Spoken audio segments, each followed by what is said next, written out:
July 2, 2019, 13:42 UTC. An engineer at Cloudflare pushes a small update, one firewall rule meant to block a common web attack. It passed code review, it passed the tests, and it was deployed in a mode that blocks nothing at all. 3 minutes later, 80% of Cloudflare's traffic is gone. This is how one line of text took a huge piece of the web offline, and why the company that wrote it couldn't turn it back on. To understand the damage, you need to know where Cloudflare sits. It isn't a website, it's the layer in front of millions of them. Your request hits Cloudflare first, it filters out attacks, then passes the good traffic through. Which means when Cloudflare stops, the sites behind it don't go down, they become unreachable. To you, that's the same thing. The change that day was routine. Cloudflare ships these constantly, 476 rule changes in the previous 60 days, one every 3 hours. And everything was done by the book, a pull request, an approval, a build, a test suite, a change ticket with a rollback plan. The rule was even set to simulate, watch the traffic, block nothing, the safest setting there is. But there is a detail hiding inside that word. To simulate a rule, the engine still has to run it. Inside the rule was a regular expression, a pattern for finding text. Almost all of it is harmless, the damage is in 5 characters. $* means match anything. So this reads, match anything, then an equals sign, then anything.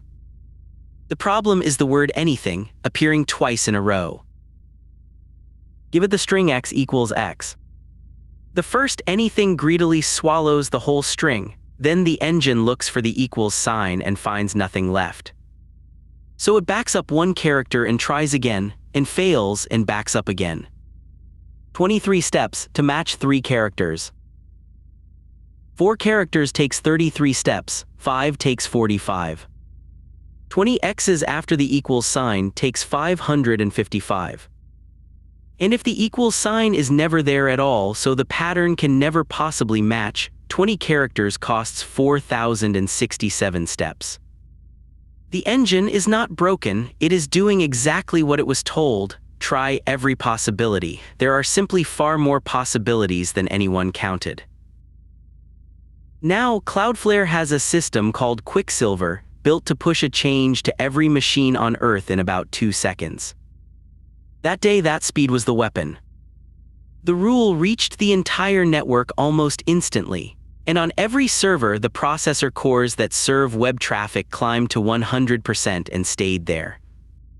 There was no attack, no traffic spike, just every processor in every city backtracking.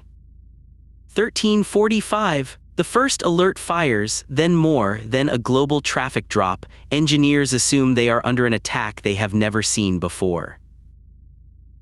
By 1400 they know it is the firewall, and there is a switch for exactly this, a global terminate that kills 1 component worldwide. They just can't reach it. Cloudflare protects its own internal tools using Cloudflare. The service that logs their engineers in was sitting behind the thing that was down. Some had lost their credentials completely. A security feature had timed them out for not logging in often enough. Customers couldn't reach the dashboard either, it ran through the same edge. For 7 minutes, the only people who could fix it were locked outside their own building. 14:07, someone gets through and pulls the switch. 14:09, traffic returns. 27 minutes. It is tempting to stop here, blame the regex, blame the engineer who wrote it. Cloudflare didn't, their own report lists 11 separate failures that all had to line up. A CPU protection removed weeks earlier, during a refactor meant to make the firewall faster.